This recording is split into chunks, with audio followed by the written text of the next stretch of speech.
আজকে শ্বশুর বাড়ি থেকে বাসায় কিছু মেহমান আসবে, তার জন্য হালকা পাতলা কিছু আয়োজন করতেছি। তো মনটাও ভালো নেই, শরীরটাও ভালো নেই, তারপরেও সেই শরীর সেই মন নিয়ে করতে হবে। শ্বশুর বাড়ির লোক বলে কথা, যদি না করি তাহলে তো সব কিছু বইয়ের ওপর পড়ে যাবে যে বউ রান্না করে খাওয়ায়নি, বউ কোনো কিছু করেনি।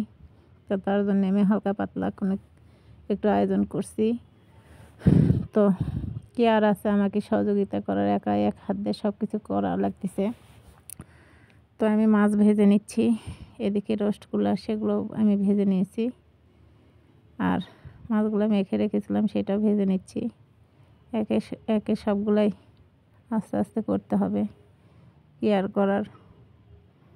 তো আর এদিকে দুধ চিতই পিঠা বানাবো, তার জন্য দুধ চিতই পিঠাটা আমি ভেজে তুলে রেখেছি। আর এই যে খেজুর গুড়ের শিরা আমি এখানে করে রেখেছি। তো এটা উষ্ণ উষ্ণ ঠান্ডা যখন হবে তখন পিঠাগুলো এর মধ্যে ছেড়ে দেবো। দুধটা আলাদা করে শিরা করে নিচ্ছি, কারণ বাজারের কেনা গুড়, দোকানদার বলে খুব ভালো গুড়, গ্যারান্টি দিয়ে দিচ্ছে, সে অনেক কিছু হকারি করে গুড়গুলো বিক্রি করে। বাসায় নিয়ে এসে দেখবেন যে একদম গুড় নষ্ট। দুধ আর গুড় একই সাথে যদি জাল করা হয় তাহলে নষ্ট হয়ে যায় দুধ। তো ওই জন্য আমি যতই ওরা গ্যারান্টি দিয়ে দেখ, আমি দুধ আর গুড় আলাদা শিরা করে নিই। উষ্ণ উষ্ণ ঠান্ডা হলে দুইটা এক জায়গায় করি, তাহলে কোনো কিছু হয় না। তো সবগুলো আমি এখানে রেডি করে নিয়েছি।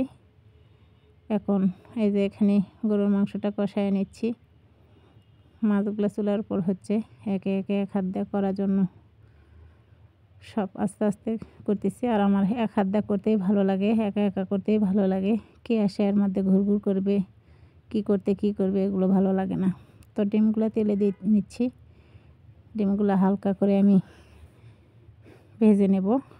আর ডিমটা আমি এই তেলে দেওয়ার সময় একটু লবণ আর একটু গুঁড়ামরিচ দিই, তেমন কোনো কিছু দিই না, দিয়ে আমি ডিমটা কষায় নিই। মাছগুলোও লাল করে ভাজা হয়ে গেছে, উঠায় নিচ্ছি। তো এই হচ্ছে আমার কাজ। আর আমার কাজ কারো কাজের সাথে বনেও না, আর কারো কাজের সাথে আমার কাজও হয় না। আমি একা যেটা পারি সেটাই করি।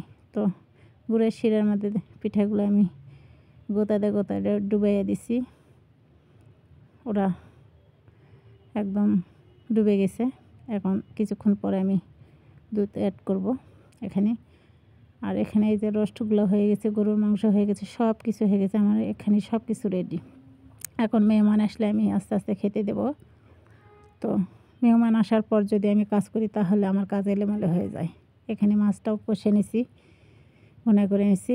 আর আলু ঘাটিটা হয়নি, সেটা লাস্টে করে নিচ্ছি।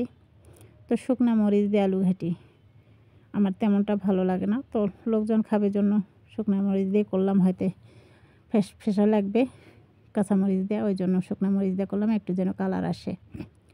তো মেহমান বলে কথা, আর আমরা বগুড়ার লোক, আলু ঘাটি হলে তো কোনো কথাই নেই।